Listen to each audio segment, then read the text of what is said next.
My current research that I'm obsessed with, and if I am, then everybody else should be, is with trying to understand the institution of trailer parks.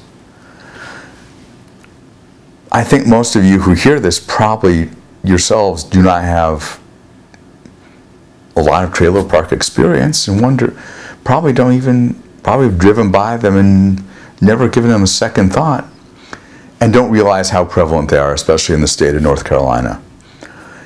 The state of North Carolina has a population of just over 9 million, and our guess is that about 750,000 people in the state live in trailer parks.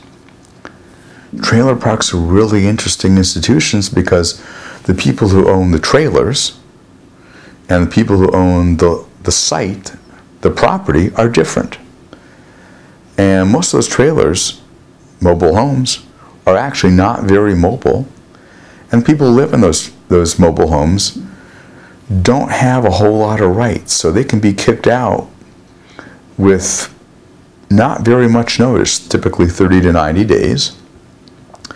And since their homes aren't very mobile, that means many of them risk losing their homes.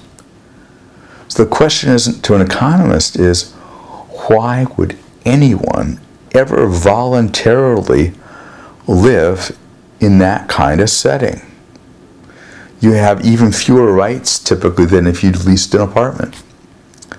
Well, there are actually several reasons for it that we've come up with, and what we're trying to do is determine which of these is most important where and when. They don't tend to be mutually exclusive, so there are many possible explanations, but there's been almost no research on this. My belief is that the reason for that is that people who live in trailer parks are not well represented in academia. They're not well represented in Washington, D.C.